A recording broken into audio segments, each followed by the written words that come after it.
ক'ত গ'ল? টকাটোতো 5,000 5,500 কোটি টকা ওলাই আহিলে। এইবোৰ চব ইনকমপ্লিট। আমি গৈ আহিছোঁ।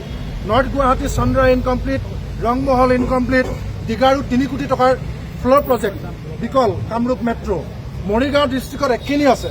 ফটো প্ৰিণ্ট কৰি আমাৰ পইচা শেষ হৈ যাব। মই এইটো মালৈবাৰী ফেক্টৰী, এইটো 11 কৰোৰ বুলি আমি শুনিছোঁ ভৱেশ কলিতাৰ দিনত। মালৈবাৰী ৰঙিয়াত এগালমান। এইখিনি হৈ যোৱাৰ পিছত অপাৰেশ্যন এণ্ড মেইনটেনেন্সৰ নামতো টকা দিয়ে আপোনালোকক প্ৰতিমাহে। ক'ত অপাৰেশ্যন এণ্ড মেইনটেনেন্স কৰিলে এইবিলাক এনেকৈ থাকে কিয়? আপোনালোকৰ মন্ত্ৰীয়ে স্বীকাৰ কৰিছে যে আপোনালোকৰ মন্ত্ৰীয়ে দেই এইবিলাক আমি ফটোৱা কথা ক'বলৈ ইয়াত অহা নাই। বিধানসভাৰ ডাটা 2016 চনলৈকে 8% মাটিত জলসিঞ্চন আছিল। 10 মে 2016 আৰু এতিয়ালৈকে বাঢ়িছে, এতিয়ালৈকে অসমৰ 9.59%।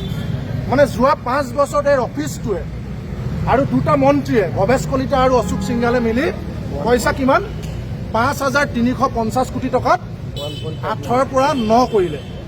মাত্ৰ 1.59% পথাৰত পানী দিবলৈ সক্ষম হৈছে। এইটো বিধানসভাত দিয়া আৰু সেই 1.59টো মায়া বস্তু। এইটো ক'তো নাই ফিজিকেলি ক'তোৱে নাই। এইটো পানী পোৱা নাই। তাৰপিছত আপোনালোকে এনেকৈ যুক্তি দিবলৈ আহিব, লাজ পাব লাগে।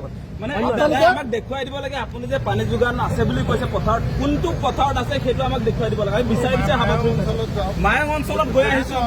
মায়ং অঞ্চলৰ কোনটো প্ৰজেক্ট আপোনাৰ কওকচোন। এইটো আপুনি মুখেদি কৈ থাকিলে তাত যদি নাযায়, আপুনি ইয়াৰ পৰাই আছে বুলি যদি ভাবে তেনেহ'লে তাত দেখুৱাই নালাগে। নাই আপোনাৰ দাদা মায়ং অঞ্চলৰ সেই প্ৰজেক্টটোৰ কথাটো কওক, কোন জেগাত আছে আমি লেখি লৈ যাম, আমি নিজে ছাৰ্ভে কৰিম।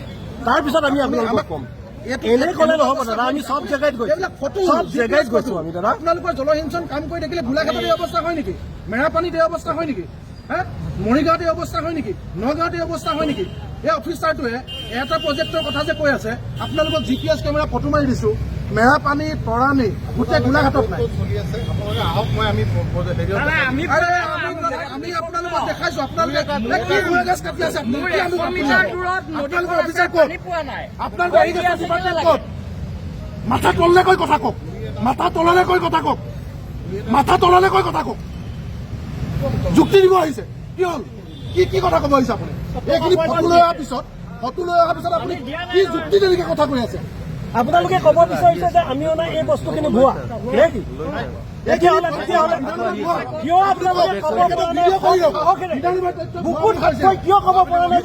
ঠিক কৰি কিয় ক'ব পৰা নাই? এইখিনি আমি ইমান দিনৰ ভিতৰত ঠিক কৰি ইমান দাঁত গৈছে। বিধানসভাৰ অফিচাৰ হোৱা বুলি কৈছে। আপুনি চাওক কিয় দাদাগিৰি কিয় এনেকুৱা চকু নেদেখাব? কিয় গুচি গৈছে দাদাগিৰি? কিয় আপুনি ভৱেশ কলিতাই বচাব দাদাগিৰি? কিয় আপোনাৰ অশোক সিংঘালে বচাব নোৱাৰিব? পলাইছে কিয়? পীযুষ হাজৰিকাই বচাব নোৱাৰিব? আপুনি হিমন্ত বিশ্ব চামচা নেকি? অশোক সিংঘালে চামচা নেকি? পীযুষ হাজৰিকা চামচা নেকি? তাৰমানে আপুনি পায় সেইকাৰণে পলাই গৈছে ন? আপুনি কৃষকৰ মুখৰ পৰা পলাই গৈছে ন? আপোনাক দাদা ভালকে কৈছো, আমি মেমৰেণ্ডাম দিম। এইবিলাক মানুহক অলপ কণ্ট্ৰল কৰিব। এনেকুৱা অফিচাৰে গৈ ফিল্ডতো বহুত বেয়া বেয়া কথা কয় মানুহক। আপুনি এজন জনগোষ্ঠীয় ব্যক্তি, আপুনি এজন ভাল বিষয় বাবদ আছে, আপোনাৰ জনগোষ্ঠীটোৱে খেতি কৰি খায়, আপুনি জানে। তেতিয়াহ'লে আপুনি থাকোঁতে অন্তত এনেকুৱা কেইটামান ভাল কাম কৰি থৈ যাওক। 100% পথাৰত জলসিঞ্চনৰ ব্যৱস্থাটো 100% আপুনি ট্ৰাই কৰক, ঠিক কৰক। চাওক